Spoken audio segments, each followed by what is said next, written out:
our Facebook, Instagram. You can scan that and check us out. And yeah. I just really appreciate what you guys are doing, and this is just like one moment in life where it encourages me to not live in ignorance and to like step outside of myself a little bit and not just be so consumed with my habits and my kind of cycles of behavior. So this could definitely be like a switch in my life for sure. There we go. We're live, is that okay? Yeah. Could I have you, we drew a little box, could I have you stand right? Yeah. Yeah, just right in there. Perfect. Cool. All right, so we're out here talking today and asking people how they feel about oppression.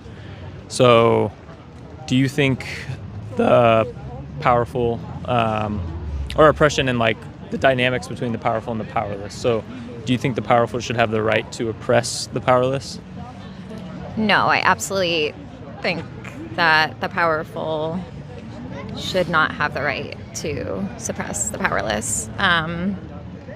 It really kind of sucks the humility out of people when they behave in that way, and then in return, those who they're oppressing, the suppression of oneself and identity and thoughts, feelings, ability to have autonomy, it's complex PTSD. It's complex trauma. So it really, you're kind of robbing yourself of humility and true, genuine connection when you suppress others. And when you're suppressed, it really steals your soul. Yeah, I agree.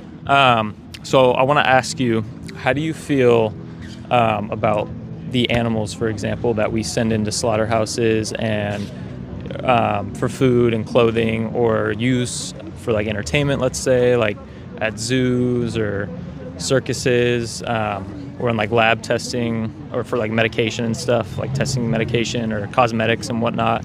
How do you feel about that? Yeah. So, I mean, Mother Earth, us, plants, animals, we're all one. We're all connected in ways that we can't even fathom. So to do that to another living thing, not only is it, you're destroying life, but you're also, in a sense, destroying parts of yourself, because we're all connected, and it starts to chip away at your humanity the more and more you become accustomed to harming others. Do you think it's fair what we do to animals? Like in 2026, for example, when we don't necessarily have to do these things, like, maybe back in the past, for example, we had to use animals for certain things and whatnot for survival. But now, in 2026, and, if you have like the opportunity to say like shopping at a farmer's market or going to the grocery store and whatnot, do you think that we should, seek to avoid using animals in that sense when we don't need to? Yeah, for sure. It's almost like, if you're engaging in that, you're living in a state of stupidity. Mm-hmm. You're and kind of a word that could turn one off hearing that, but you're choosing ignorance. You're choosing harm to others. Right. when you live that way. So 100%, like, there's no reason for it. We are as smart as we operate, and it just doesn't seem like a smart way to operate. Yeah, I agree. Have you ever heard of veganism? Yes. Yeah. What to you, what do you think veganism means? The absence of eating meat, fish. I mean, veganism, plants are still alive, but you eat plants. Yeah, well, I mean, that is something we do, or we seek to avoid, obviously eating any form of animal products, but veganism is, we define it as a moral stance against the unnecessary exploitation of other sentient beings. Okay. So in terms of like the animals we farm, right, what they share in common with us humans is they're sentient, right? They're having a subjective experience, they can suffer, they can feel fear, pain, all these things. So when we send them into these situations, and when we don't need to, essentially we're just exploiting them for unnecessary reasons, being, whether it's food, being like taste pleasure, like, oh, bacon tastes good, or this tastes good, or like clothing, or just, I like the way this animal's skin, Yeah, so much more than just food. Right. Yeah. It's a stance essentially against unnecessary exploitation of, sentient beings, which animals are. And I know you said plants also are living. The difference there for us is that plants, they don't have a brain or central nervous system, so they're not like sentient. Yes. So in that sense, we wouldn't view like cutting the stem of a broccoli versus cutting the throat of like a pig, this like on the same moral kind of plane.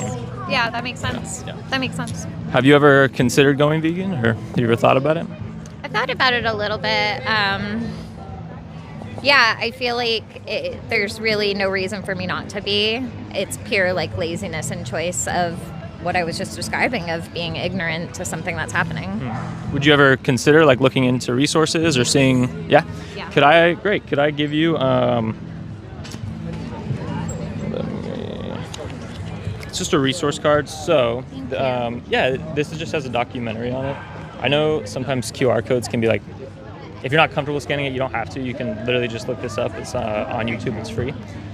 It just goes over standard practice of everything the animals go through in the meat, dairy and egg industries, and other industries like clothing and cosmetics and whatnot. So it just goes over all that. So I think as consumers, if people are going to pay for these products or decide to, then it's just important to be informed and like know what you are demanding and paying for, right?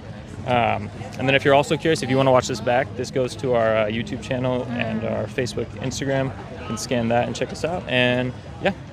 I just really appreciate what you guys are doing, and this is just like one moment in life where it encourages me to not live in ignorance and to like step outside of myself a little bit and not just be so consumed with my habits and my kind of cycles of behavior. So this could definitely be like a switch in my life for sure. Yeah, we really, really appreciate you stopping by. It takes a brave person to come and talk, and especially be open-minded and listen to the message. A lot of people are very closed off and shut down, and aren't necessarily willing to just hear us out or listen to the message. So we appreciate you stopping by.